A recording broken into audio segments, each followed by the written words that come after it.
Perhaps you're someone who's thought to yourself, I'm getting too old to exercise. We talk about this, Yes. right, Alan? Yeah. Well, in this week's Wellness Wednesday, brought to you by Happy at Home, I looked into why we may want to challenge that sort of thinking.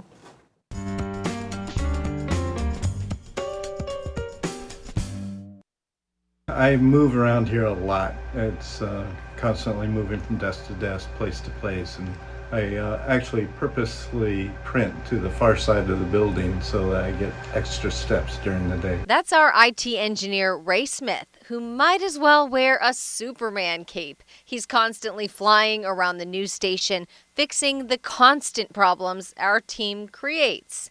And Ray doesn't let the passing years slow him down. I used to bike ride centuries when I was in my 20s, and I would go from Palo Alto up to Marin. Was there a certain point in your life where you felt like, gosh, I can't do it anymore? Or was it just that you just got busier? It got busier. The CDC says only about 15 to 20% of adults over 65 get the recommended 150 minutes of moderate intensity aerobic activity each week.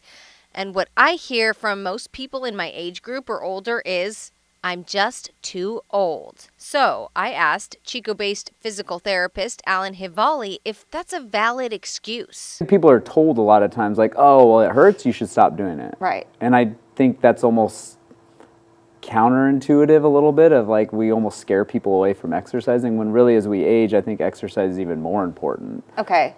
And strengthening is more important, because if you can keep your body resilient enough to do that, and tissue, skeletal muscle strength is huge when it comes to joint health. And if you're keeping that resilient enough to go and run or go and play pickleball, that's what's going to keep you moving. So what should we do about those ever-increasing aches and pains? Your body's going to tell you Right. to back off a little bit, but the whole, oh, stop, rest it, and it'll get better, that doesn't work. Right. Like, when people stop moving, they start losing muscle strength, they start losing muscle mass, joints become more compromised, and then pain just gets worse and worse. On the flip side, is it okay to scale back a little without feeling guilty about it? Why does it have to be all or nothing? Because it's like, Yep. do you need to deadlift 400 pounds? Or maybe is it Exactly. like, oh, I'm going to do more reps, but at 250 or Yep. something?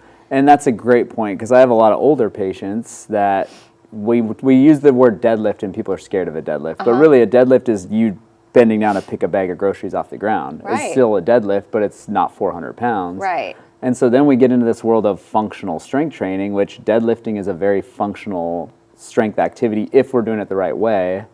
But if you're just way overdoing it and you're doing it the wrong way to do it and you're causing injuries, that's when it becomes a problem. If you're getting off the bench for the first time in years, keep it simple. Walking is one of the things I'll tell people, just getting up and moving, Yeah. just walking. Getting up and down out of your chair is an easy one. Like, it doesn't even need to be weights. There's plenty you can do at home. And you may want to challenge your beliefs about your own limitations. It makes you wish you would have started sooner because it's fun. Like, it makes me feel good. My theory is that when you're young, you should do as much exercise and activity as possible, all the sports you can think of. If you're dealing with an injury that's holding you back from exercise, physical therapy could benefit you. Find this story under local news on our website to learn how.